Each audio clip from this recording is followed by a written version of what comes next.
Morning all of you. आज हम math का चैप्टर जो अपन इससे पहले 2 कर चुके हैं, उसके बाद में पार्ट नंबर 3 जो अपन कर रहे हैं वो है 2 चरों वाले रैखिक समीकरण का पार्ट 3। तो आज का जो अपना टॉपिक रहेगा वो है मित्रों 2 चरों वाले रैखिक समीकरण। 2 चरों वाले रैखिक समीकरण।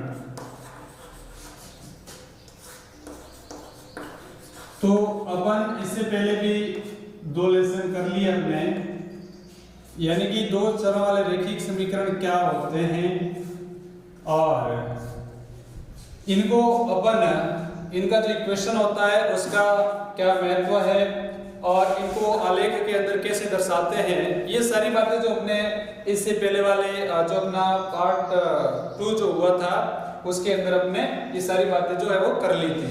ठीक है मित्रों, और मैं आप सबसे और खास अपील करना चाहूँगा कि आप अपने इस इंस्पायर पॉइंट यूट्यूब चैनल को ज़्यादा से ज़्यादा अपने मित्रों तक पहुँचाएं ताकि सभी 10th के बच्चे और कंपटीशन की तैयारियां करने वाले सारे विद्यार्थी इससे लाभान्वित हो सके।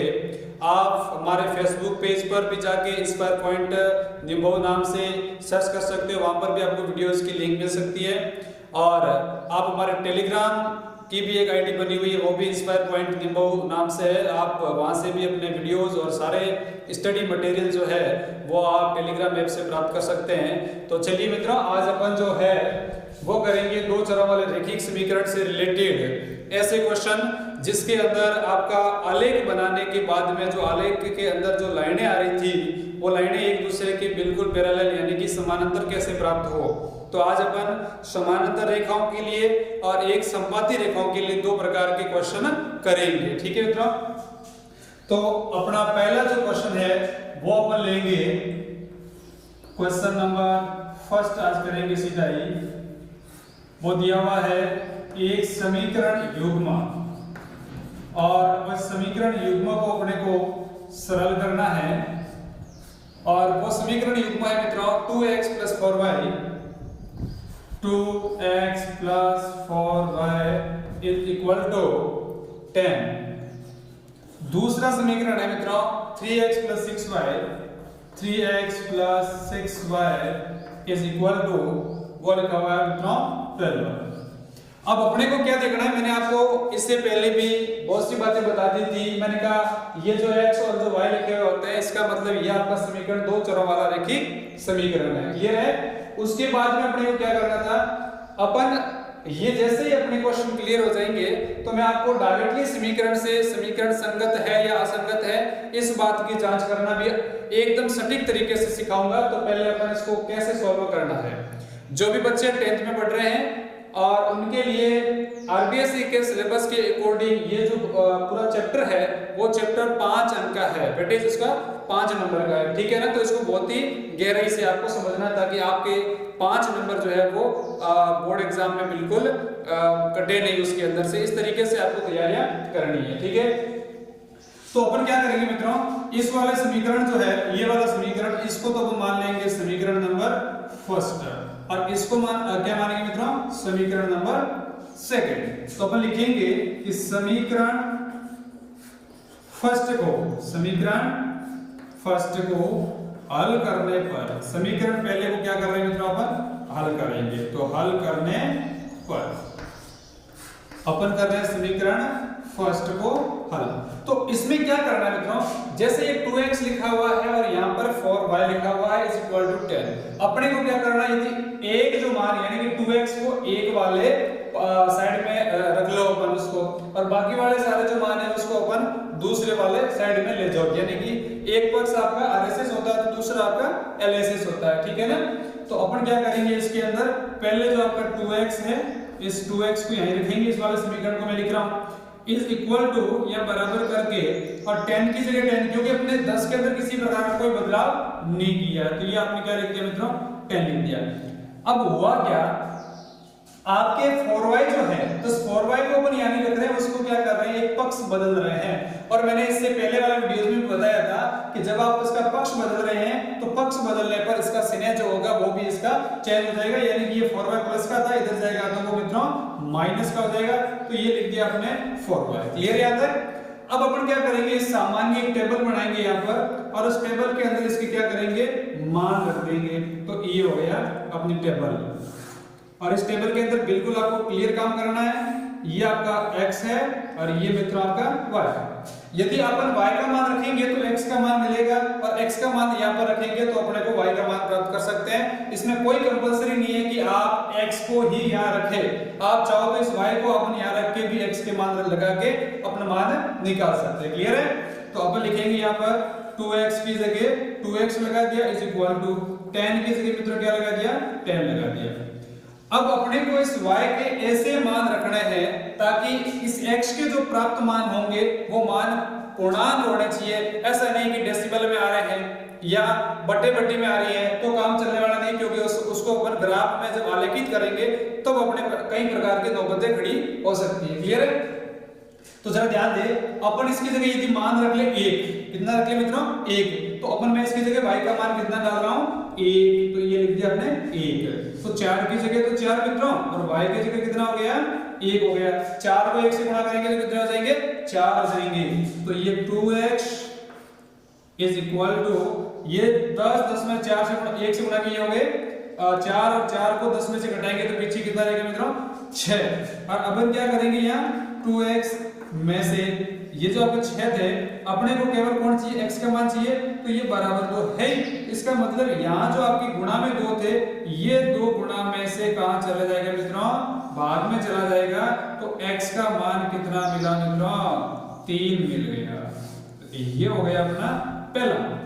y का मान कितना रखा मित्रों, 1, x का मान कितना मिला अपने को, 3।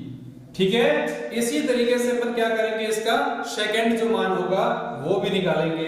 तो मैं इसी को यहां पर ही सॉल्व कर रहा हूं, ठीक है ना? जरा ध्यान दे, इसको यहां सॉल्व कर देते हैं। ये सेम समीकरण आपका 2x is equal to 10 minus 4y। फिर से क्या करेंगे, y के ऐसे मान रखेंगे कि x के मान अपने को निकालने हैं। तो देखिए इसकी जगह अपन 2 लिख रहे हैं, कितना लिख रहे हैं मित्रों, 2। तो देखिए यहाँ पर 2 लिख के देखते हैं किसका मान, y का मान। तो y का मान 2 लिख दिया। क्लियर? 2x की जगह x, 10 की जगह 10, 4 की जगह 4, और y का मान कितना डाल दिया मित्रों, 2 डाल दिया आपने। क्लियर है? तो यह हो गया अपना 2x, और 10 में से 4 दूनी 8 हो गई, इसका मतलब 10 में से 8 जाएंगे मित्रों, तो पीछे देंगे आपके 2। तो x इज इक्वल टू, या 2 में किसका भाग देंगे, 2 का। तो x का मान कितना मिला मित्रों, 1 मिल गया। क्लियर? तो ये अपना पहले पोजीशन तो थी, x का मान 3 आया था, कब, जब y का मान आपने 1 रखा। दूसरी स्थिति के अंदर आपके क्या आया, y का मान आपने 2 रखा, तो x का मान अपने को कितना मिल गया मित्रों, 1 मिल गया। तो ये आपकी फर्स्ट जो टेबल थी वो आपको क्लियर हो गई है। अब अपन क्या करेंगे, इसकी जो आपका इक्वेशन नंबर सेकंड लिखा हुआ है, इस इक्वेशन नंबर सेकंड की भी एक टेबल तैयार करेंगे। क्लियर है? तो अपन इसको क्या करते हैं, यहां पर ही तैयार कर लेते हैं। ये अपना समीकरण नंबर फर्स्ट। इसी तरीके से मैं यहां लिख रहा हूं समीकरण 2 को हल करने पर, समीकरण 2 को हल करने पर। तो देखिए बहुत ही अच्छी तरीके से सब जगह ध्यान दे और अपने स्क्रीन की ओर अट्रैक्शन बनाए रखें, ताकि आपको एक भी स्टेप जो होगा ऐसा जो आपको समझ में नहीं आया, ऐसी बात बन ही नहीं सकती है। हर स्टेप टू स्टेप आपको बातों को समझनी है, क्योंकि अपने को आने वाले एग्जाम के अंदर पूरे में से पूरे इसका जितना भी वेटेज है 5 नंबर का, वो आरबीसी में बोर्ड एग्जाम में लेके आना है। ये फाइनली सोच लो, ठीक है? तो अब मैं समीकरण को लिख रहा हूं, यहां पर वो लिख रहा हूं 3x plus 6y is equal to 12। ये लिख दिया। अब अपन क्या करेंगे, मैंने यही बात बताई थी कि x को एक साइड में रख लो और y को एक साइड में ले जाओ, कोई दिक्कत नहीं है। तो ये 3x को रख दिया इज इक्वल टू 12 की जगह मित्रों क्या आ जाएगा, 12 ही आएगा। और इस वाले जो इस xy है इसको अपन क्या कर रहे हैं, अपन पक्ष को बदल रहे हैं, और पक्ष को बदलते इसको बोलते हैं पक्षांतरण, और पक्षांतरण करते हैं तो क्या होगा, इसका चिन्ह बदल जाएगा, तो इसको यहां ले जाएंगे तो कितना होगा, माइनस का 6y हो जाएगा। ठीक है, अब अपन क्या करेंगे, 3x की जगह 3x इज इक्वल टू, और अपन इसके लिए भी एक टेबल का निर्माण करते हैं। तो ये देखिए मित्रों, इसकी अपन टेबल क्रिएट कर रहे हैं, ये इसके लिए, किसके लिए, समीकरण नंबर सेकंड के लिए टेबल है अपनी, तो ये समीकरण नंबर सेकंड के लिए टेबल, इसमें भी सेम टू सेम x की जगह x और नीचे का मान y के लिए, और दो मान अपने को निकालने हैं मिनिमम। फिर क्या करेंगे, y का मान लीजिए अपन इसकी जगह 1 रख के देखते हैं, तो y का मान रखा अपने कितना मित्रों, 1, तो फिर समीकरण में लिखेंगे इसको 12 की जगह 12, 6 की जगह 6, और y का मान कितना लिखा मित्रों, 1 लिख दिया। 6 को 1 से गुणा किया 6, 12 को 6 में से माइनस 12 में से 6 को माइनस करेंगे तो पीछे 6 रहेंगे, तो यहाँ इसका मतलब सीधे मैं लिख रहा हूँ x बराबर यहाँ 6 थे, 3 जो यहाँ गुणांक में थे वो किस में चला गया, भाग में चला गया मित्रों, कहां पर चला गया, भाग में गया। ठीक है, यानी कि 12 में से 6 गए थे तो 3 दूना 6 हो जाएंगे, कितने हो जाएंगे, 3 दूना 6, मतलब x बराबर कितनी बार भाग गया, 2 बार, तो ये लिख दिया ये। x का मान कितना मिला मित्रों, y का मान अपने एक बार फिर से इसको समझ ले भाई, या 3x + 6y = 12 है, 3x = 12 - 6y। ठीक है, तो यहाँ 3x की जगह तो 3x ही है, और 12 की जगह 12 लिखा है, 6 की जगह 6 लिखा, और y की जगह हमने कितना डाला है, मान 1 डाला, तो 6 को 1 से गुणा किया तो 6 हो गए, 12 में से 6 के पीछे रहे 6, जो यहाँ पर x के गुणांक में 3 थे, 3 गया भाग में, जो पद गुणा में होते हैं वो कहां चले जाते हैं, इसको भाग में चले जाते हैं। फिर 6 में 3 का भाग दिया तो कितना आया, 2, तो y का मान 1 रखने पर x का मान हमें कितना मिला, तो वो मिला मित्रों अपने को 2। दूसरा स्टेप हम इसके पास में सरल कर रहे हैं, तो स्टेप था, ये आपका सेकंड स्टेप था। मैं इसको क्या करता हूं, लाइन से थोड़ा अलग कर देता हूं ताकि आपको भी कोई कंफ्यूज नहीं होगा। क्लियर है, दूसरे स्टेप में सेम समीकरण 3x + 6y = 12। तो अपन क्या करेंगे, अब की बार एक काम करेंगे, वो करेंगे यहाँ पर इसका मान y का ऐसा लगाओ ताकि वो अपने को मिलने वाले x का जो मान होगा वो पूर्णांक हो जाए। ठीक है, तो देखिए 3x = 12 - 6y। अब सोचिएगा यदि 1 लगाया था, कितना लगाया था, 1, तो 1 लगाया तो मित्रों क्या हुआ था, यहाँ पर अपने को 1 लगाए तो 2 मिल गया था x का मान। अब की बार 2 लगाकर जरा देखेंगे तो क्या मिलेगा, अपने को पता है 2 लगाएंगे तो यहाँ 6 दूना 12 हो जाएंगे, 12 में से 12 चले जाएंगे तो 0, और 0 में 3 का यदि भाग देंगे तो अपने को कितना मिल जाएगा, किसी भी 0 के अंदर किसी संख्या का भाग देने पर अपने को 0 प्राप्त होता है। तो अपन 2 भी लगा के देख सकते हैं, 0 लगाकर भी देख सकते हैं, अपन 1 लगाकर भी देख सकते हैं, और 1 तो हमने यहाँ पर ऑलरेडी लगा चुके हैं। ठीक है, तो अब मैं देखता हूं, देखिए 3x = 12 - 6। अब देखिए 1 लगा दिया, अब अपन क्या करते हैं, यहाँ पर 0 लगाते हैं मित्रों, कितना लगाते हैं, 0, तो ये हो जाएगा 0 से गुणा, तो ये 3x = 12 - 6 को 0 से गुणा किया तो यहाँ पर कितना हो गया, 0 हो गया।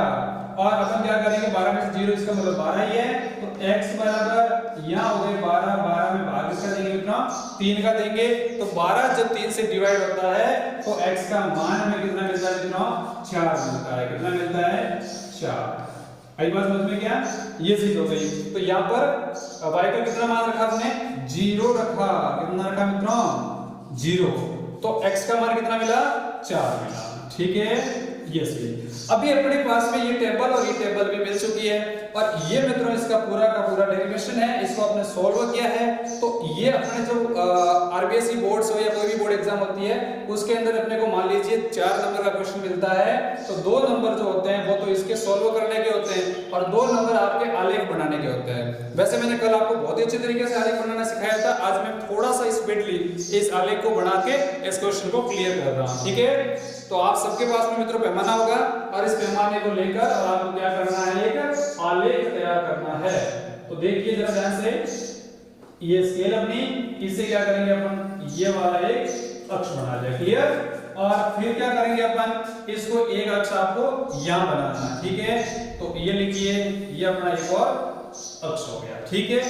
अपन को अच्छी तरीके से पता है कि ये वाला अक्ष कौन सा है और ये वाला अक्ष भी कौन सा है। तो मैंने आपको लास्ट जो इससे पहले भी एक जो इसी आपको दो सरल रैखिक समीकरण का पार्ट हुआ था, उसमें बहुत अच्छी तरीके से समझाया था क्वाड्रेंट्स क्या होते हैं, चतुर्थांश क्या होते हैं, कौन से चतुर्थांश में कौन से बिंदु आते हैं, ये सारी बातें आपको ऑलरेडी बता चुका हूं।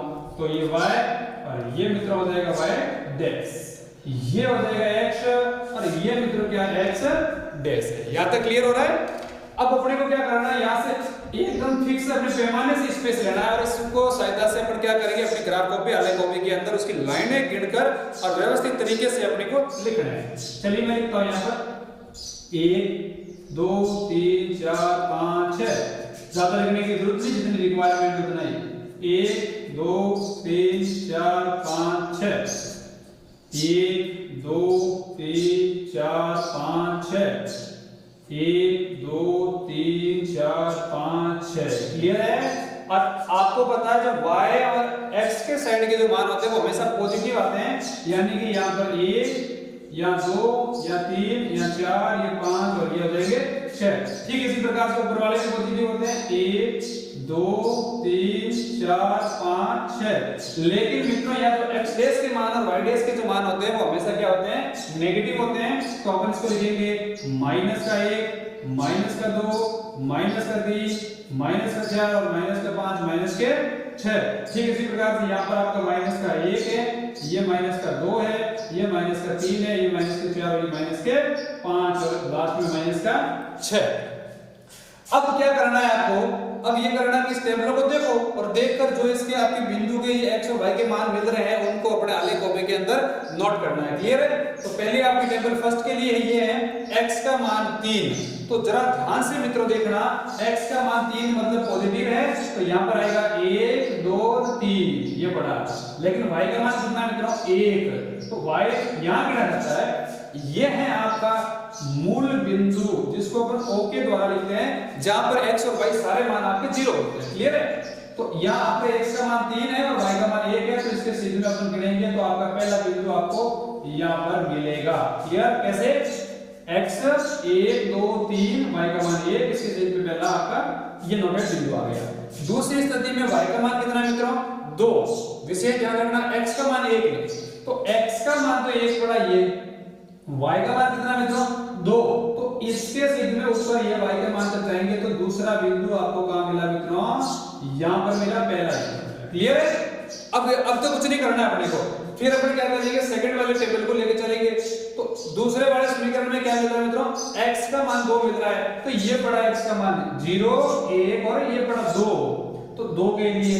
और y का मान कितना मित्रों 1 है, तो ये 2 यहां पर इसके जस्ट पास में मिलेगी आपको।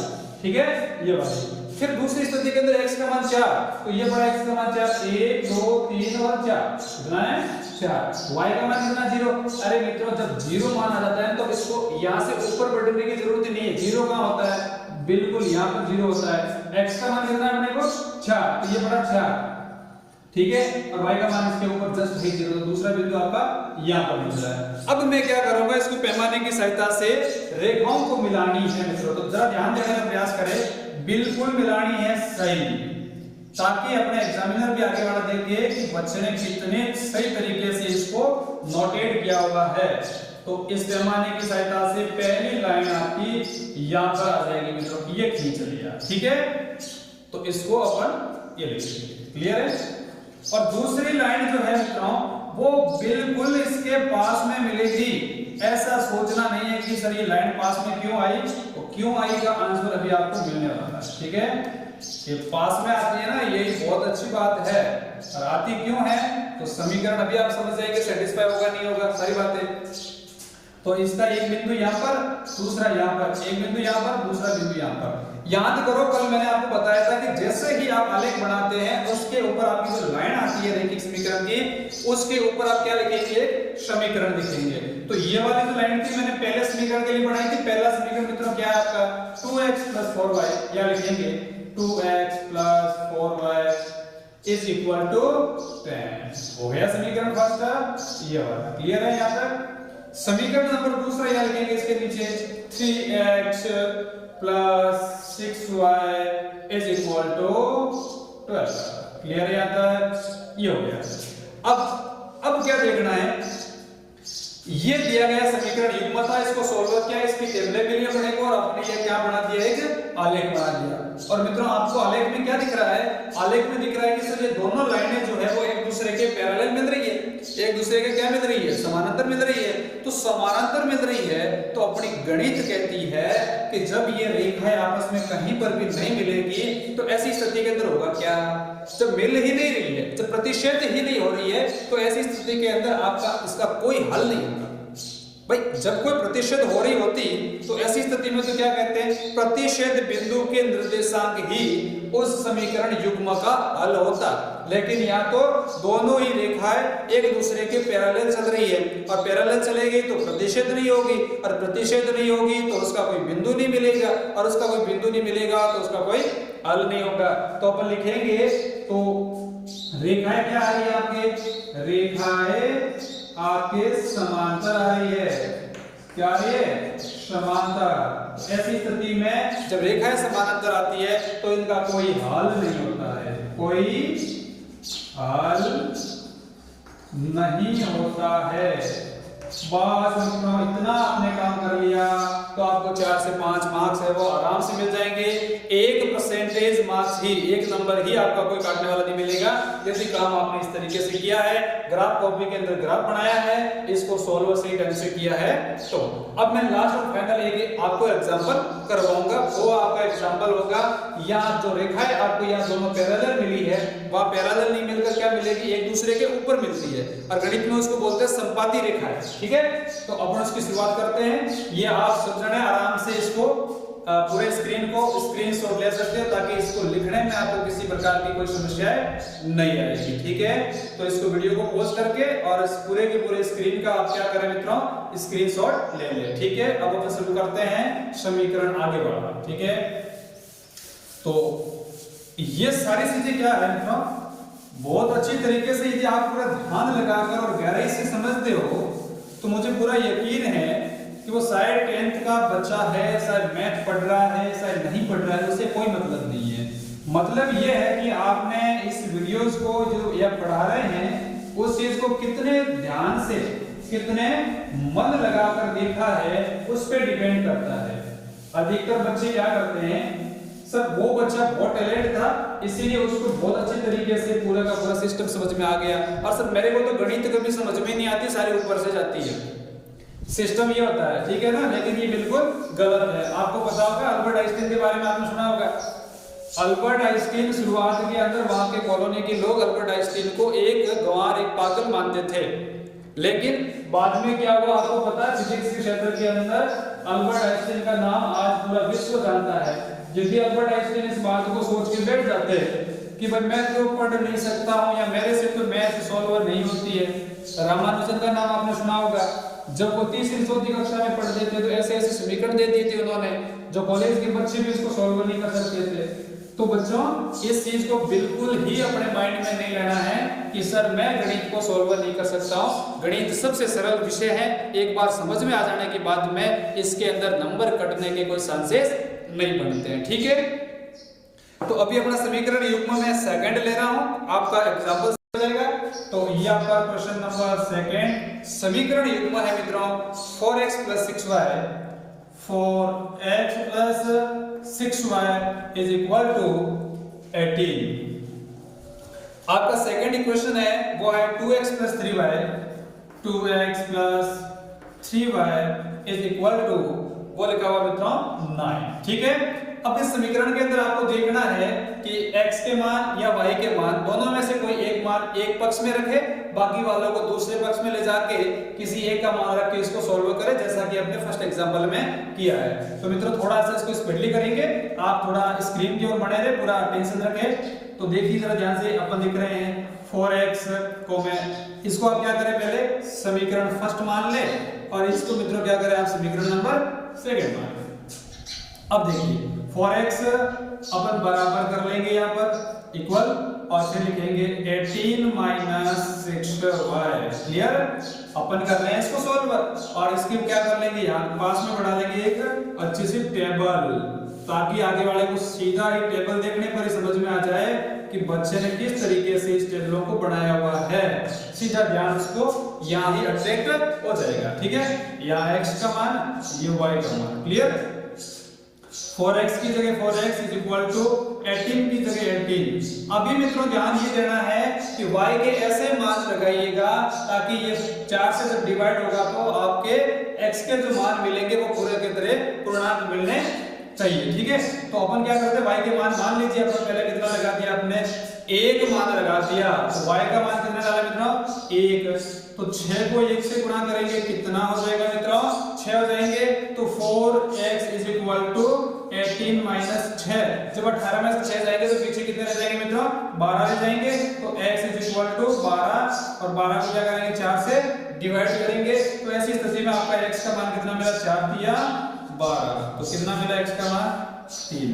कितना, y का मान 1 लगाया था, x का मान कितना मिला अपने को, 3 मिला। ठीक इसी तरीके से मैं दूसरे क्वेश्चन जो आगे नेक्स्ट स्टेप है उसको कर रहा हूं, तो इसको भी ध्यान देना है कि 4x is equal to 18 minus 6y। यदि अपन इसको क्या करेंगे मित्रों, 2 लगा के देख ले, कितना 2, तो ये 12 हो जाएंगे, 12 जब इसमें से माइनस होंगे तो भी मामला बैठेगा नहीं। क्यों? क्योंकि 6 दूना 12 और 12 में से 18 में से 12 माइनस हो जाएंगे, कितने, 18 में से 12, तो पीछे आपके कितना रह जाएगा, 6। और 6 4 से कभी डिवाइड होते नहीं, होते हैं लेकिन वो पूर्णांक में मान नहीं आएगा। तो 0 लगा कर देखिएगा, 0 लगा कर देखेंगे तो भी मामला नहीं बैठेगा। 1 अपने ऑलरेडी लगा दिया, 2 ही नहीं बैठेगा। 6 दिया 18, 6 दिया 18। तो इसमें क्या करेंगे, y का मान अपन 3 डाल देंगे। तो ये हो गया आपका 4x is equal to 8 minus 6, y के मान 3। तो 6 दिया 18, 18 तो 4x हो जाएगा। तो 18 में से 18 माइनस, यानी कि x इज इक्वल टू 0 में 4 का भाग। आप अच्छी तरीके से जानते हैं कि 0 को किसी भी संख्या से डिवाइड करते हैं तो उत्तर क्या आता है, 0 आता है। ठीक है, तो ये हो गया अपना x का y का मान आपने कितना लगाया था, 3। तो x का मान कितना मिला अपने को, 0। ठीक है, तो इसी तरीके से आपका समीकरण नंबर में सेकंड सोल्व करवा रहा हूं, इसके 2 मान आपको मिल गए। तो मैं लिख रहा हूं समीकरण 2 को हल करने पर, समीकरण 2 को हल करने पर, अब देखिए मित्रों, समीकरण 2 है अपना 2x plus 3y is equal to 9। Clear है यहाँ तक? तो अपन क्या करेंगे, 2x को इधर रखेंगे और 9 माइनस 3y लिखेंगे और इसकी टेबल अपन इसके पास में ही क्या कर लेंगे, बना देंगे। तो ये हो गया x, ये हो गया मित्रों आपका y हो गया।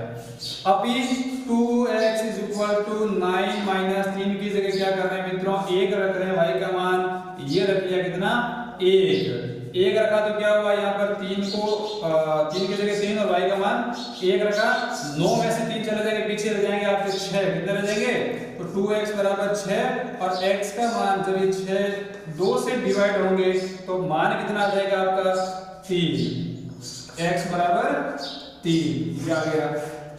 ठीक इसी प्रकार से अपन दूसरा स्टेप करते हैं मित्रों। तो दूसरे स्टेप में अपने को सेम अपनाना है जो भी किया आपने, 2x plus 3y is equal to 9। 2x की हाँ ठीक है, ये अपना समीकरण था और 2x की जगह 2x बराबर 9 माइनस 3y। तो ये सारी बात बार बार बताने की जरूरत नहीं है, जब भी ये पक्ष बदलता है तो ऐसी स्थिति के अंदर उसका चिन्ह भी बदल जाता है। ठीक है ना, तो ये 2x की जगह 2x, 9 की जगह 9 और y का मान यहाँ पर अपने 1 रखा था, यहाँ पर अपन क्या करते हैं, 2 रख के देखते हैं। तो 2 रख के देखेंगे तो 6 हो जाएगा, 6 9 में से माइनस हो जाएगा तो कितना आएगा अपना 3, और 3 में कोई 2 से डिवाइड होते नहीं है। तो अपन क्या करेंगे, यहाँ पर 3 रखेंगे, कितना रखेंगे मित्रों, 3 रखेंगे तो 3 और 3 से मल्टीप्लाई होगा 9, 9 में क्या हो जाएगा, ये 0 बन जाएगा, यानी कि 3 गुना 3। तो ये हो गया 2x बराबर 9 में से 9 गया तो पीछे कितना रहा, 0 और x इज इक्वल टू 0 में 2 का भाग दिया, 0 को 2 से डिवाइड करेंगे तो मित्रों कितना आएगा, x बराबर 0 आएगा, कितना आएगा, 0 आएगा। ठीक है, तो ये आपने क्या किया था, y का मान 3 रखा था, x का मान कितना मिला अपने को, 0 मिला। अब अपन फाइनली क्या कर रहे हैं, वापस फिर से अपना आलेख बना रहे हैं, सब जने इस बोर्ड की ओर बने रहे और पूरी सतर्कता के साथ में इस ग्राफ को क्लियर करना है, क्योंकि अपने मार्क्स जो है वो कटने नहीं चाहिए। ठीक है, तो ये ध्यान रखना है। ये अपने अक्ष हो गए, क्लियर। ये अक्ष, ये आपका मूल बिंदु हो और ये आपके अक्ष है। ये y और ये हो गया y डैश, x और ये हो गया मित्रों x डैश। क्लियर है यहाँ तक?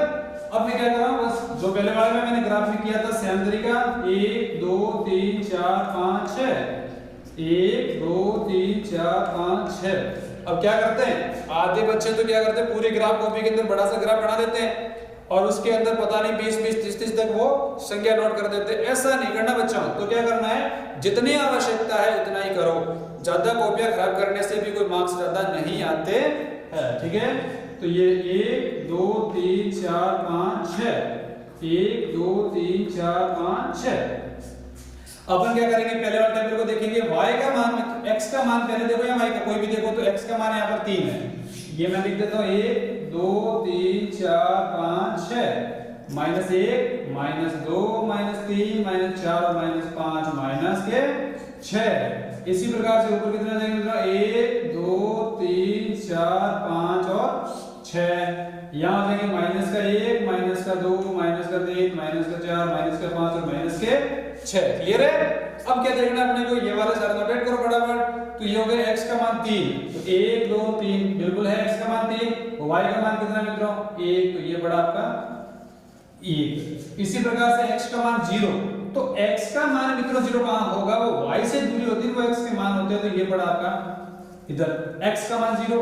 y का मान मित्रों कितना है, 3, तो ये पड़ा 3, इसके जस्ट ऊपर। दूसरी स्थिति में देखो, x का मान 3, 1 2 3, ये बड़ा। y का मान मित्रों सेम आ रहा है, x का मान 3, y का मान 1 मिल रहा है, यानी कि इसके जस्ट ऊपर आ रहा है। x का मान 0, x का मान 0, y का मान 3, y का मान 3। आप देखोगे मित्रों ये ऐसा कैसे हो रहा है, जस्ट इसके ऊपर वापस पॉइंट कैसे मिल रहे हैं, बस इसी बात को समझना है अपने को। दोनों ही समीकरणों के बिंदु एक दूसरे के क्या मिल रहे हैं, ऊपर मिल रहे हैं। तो मित्रों लाइन भी कहां खींचेंगे अपन, एक दूसरे के ऊपर खींचेंगे, तो ये खींच रही इसके जस्ट ऊपर। आप बोलोगे सर क्या एक ही लाइन? नहीं, ये लाइनें दो है एक्चुअली, दोनों समीकरणों के लिए है, लेकिन क्या आ रही है, एक दूसरे के ऊपर आ रही है। तो देखिए इस समीकरण को भी हम लिख सकते हैं 4x + 6y = 18। क्लियर है यहाँ तक? तो ये आपके बिंदु है। और मित्रों खास और भी ध्यान रखना, जहां आपके बिंदु आ रहे हैं ना, उस बिंदुओं के निर्देशांक लिखने पे कभी मत रखना। जैसे ये बिंदु आ रहे हैं कि y का मान 3, y का मान कितना आ रहा है 3, x का मान कितना आ रहा है 0, तो 0 3, इसको बोलते हैं निर्देशांक। क्या कहते हैं? और निर्देशांक का पहला जो होता है वो x होता है, दूसरा कौन होता है, y होता है। इसी प्रकार आप इसके भी निर्देशांक लिखे, इसके भी लिखे, सारे आप निर्देशांक लिखने हैं। अब फाइनली क्या करना है अपने को कि ये जो आपकी रेखा है वो एक रेखा के जस्ट ऊपर दूसरी रेखा आ रही है, तो मित्रों इस रेखा को बोलते हैं अपन संपाती। क्या कहते हैं?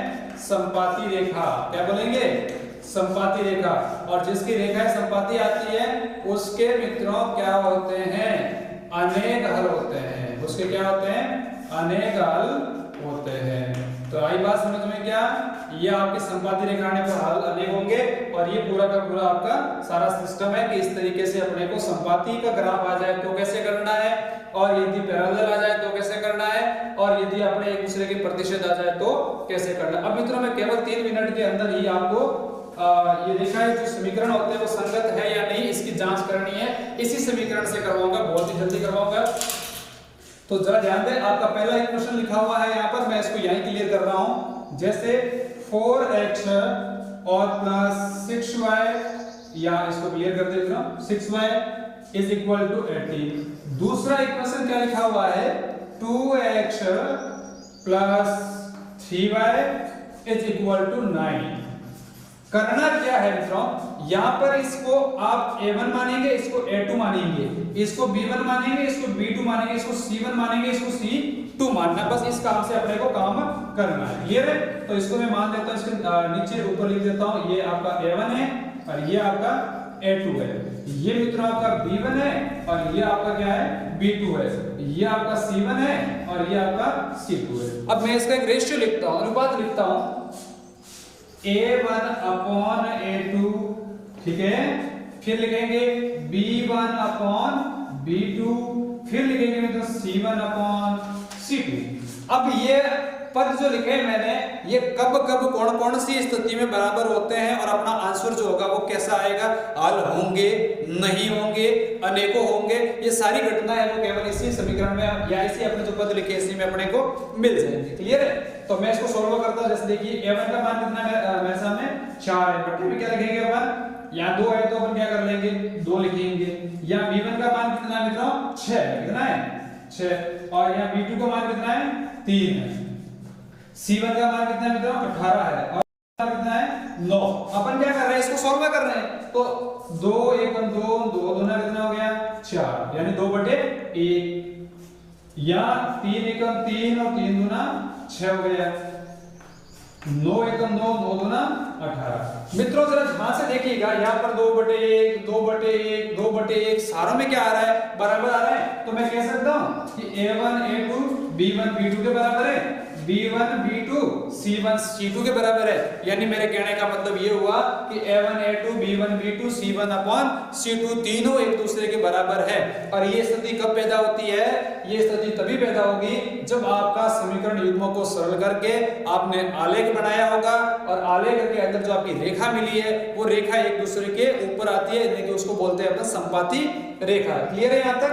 अब मैं आपको केवल और केवल 2 एग्जाम्पल लिखवाऊंगा, जो सभी पढ़ने वाले दर्शक मित्र उस एग्जाम्पलों के सॉल्व करेंगे, और मुझे अपने टेलीग्राम की जो लिंक है उसके ऊपर, जो मैंने आपको वीडियो के शुरुआत में बताई है उसके ऊपर, या मेरे पर्सनली व्हाट्सएप नंबर जो आपको डिस्क्रिप्शन में मिल जाएंगे, उस पे अपने को सॉल्व करके उस पेज को भेजना है, ताकि मैं जांच कर पाऊं, मैं आपको बता सकूं कि आप किस हद तक या किस तरीके से आप अपने कंसेप्ट को क्लियर कर रहे हैं। तो मित्रों फाइनली आपको 2 मैथ क्वेश्चन दे रहा हूं और उसके बाद में अपने सेशन को क्या कर रहे हैं, क्लियर कर रहे हैं। ठीक है, तो वो है मित्रों अपना 2x minus 3y, 2x minus 3y is equal to 8। उसके बाद में मित्रों 4x minus 6y, 4x minus 6y is equal to, वो लिखा हुआ है मित्रों 9। ठीक है, और क्वेश्चन नंबर ये फर्स्ट एक हो गया, और एक और आप सॉल्व कर देना, वो है 3x minus y, 3x minus y is equal to, वो लिखा हुआ है 2, और समीकरण युग्मों का दूसरा टाइप है वो 6x minus 2y is equal to 4। तो क्या करना है मित्रों, इस क्वेश्चनों को आपको सॉल्व करना है, और मेरे टेलीग्राम की लिंक यानी कि इंस्पायर पॉइंट निम्बो पर या मेरे पर्सनली व्हाट्सएप नंबर पर आप इसका सॉल्व करके मुझे भेजेंगे। मुझे यकीन हो जाएगा, मुझे बहुत ही अच्छा महसूस होगा कि आपको ये जितना भी आपको ग्राफ यानी आलेख बनाने के जो तरीके थे वो समझे, आपको बहुत अच्छे तरीके से समझ में आए होंगे। और अंतिम रूप से आप सभी दर्शक मित्रों से मैं कहना चाहूंगा, इंस्पायर पॉइंट यूट्यूब चैनल को अधिक से अधिक शेयर करिए, ताकि सभी आने वाली आगामी परीक्षा जो आरपीएससी बोर्ड के एग्जाम अपने राजस्थान में होने वाली है उसको, या उसके लिए सभी बच्चे सभी विद्यार्थी लाभान्वित हो सके। धन्यवाद, फिर से मिलते हैं आगे कक्षा में।